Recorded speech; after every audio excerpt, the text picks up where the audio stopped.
Joseph was a young shepherd, loved deeply by his father Jacob. He was the son of Jacob's old age and special favor. Jacob gave Joseph a beautiful, multicolored robe. This gift made Joseph's brothers jealous and angry. Joseph also had strange dreams that troubled his brothers.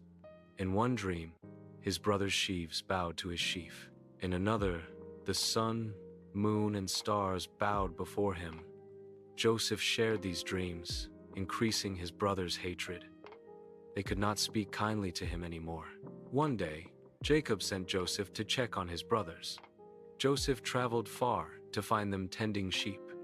When the brothers saw him, they plotted evil. They said, "Here comes the dreamer." Some wanted to kill him and hide the body.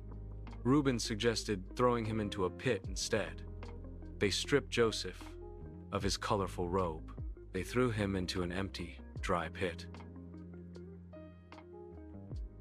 Later, traders passed by on camels. Judah suggested selling Joseph instead of killing him. They sold Joseph for 20 pieces of silver. The traders took Joseph to Egypt.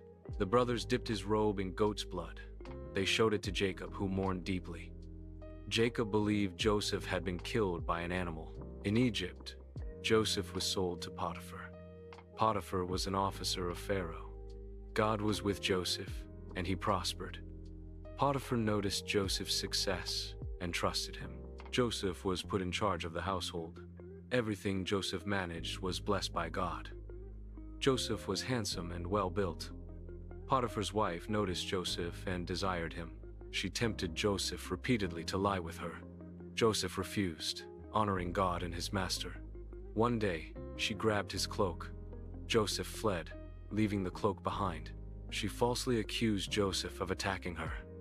Potiphar became angry and had Joseph imprisoned. Joseph was sent to the king's prison. Even in prison, God was with Joseph. The prison keeper trusted Joseph with responsibility. Joseph cared for other prisoners faithfully. 2 officials were imprisoned, a cupbearer and baker. Both had troubling dreams the same night. Joseph offered to interpret their dreams. He said interpretations belong to God. The cupbearer's dream promised restoration. The baker's dream foretold death. Both dreams came true exactly as Joseph said. Joseph asked the cupbearer to remember him. The cupbearer forgot Joseph for 2 years. Pharaoh then had troubling dreams himself.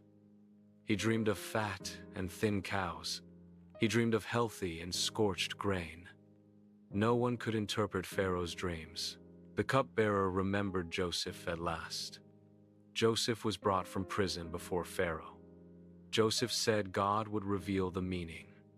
The dreams predicted 7 good years, then famine. Joseph advised storing grain during abundance. Pharaoh was amazed by Joseph's wisdom. He said, "Can we find anyone like this?" Pharaoh placed Joseph over all Egypt. Joseph became second in command.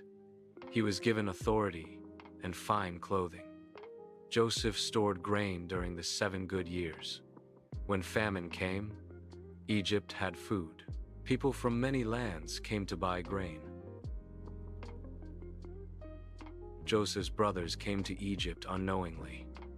They bowed before Joseph, fulfilling his dream. Joseph recognized them, but they did not know him.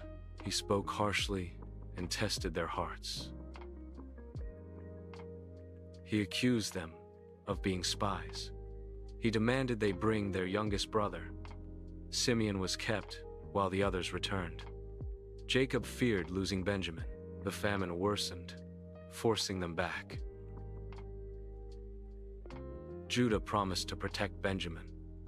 They returned to Egypt with Benjamin. Joseph was deeply moved, seeing his brother. He tested them again with a silver cup.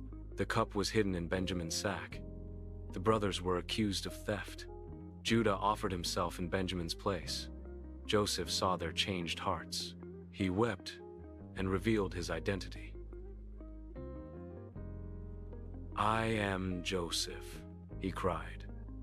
The brothers were terrified and ashamed. Joseph forgave them with compassion. He said God meant it for good. Joseph invited his family to Egypt. Pharaoh welcomed Jacob and his sons. They settled in the land of Goshen. Joseph provided food during the famine. Jacob blessed Joseph's sons. Before dying, Jacob blessed all his children. After Jacob's death, the brothers feared revenge. Joseph reassured them again with kindness. He promised to care for their families. Joseph lived to see future generations. Before dying, Joseph spoke of God's promise. He said God would bring Israel home. Joseph asked that his bones be remembered. He died honored and faithful in Egypt. God's plan was fulfilled through suffering and grace.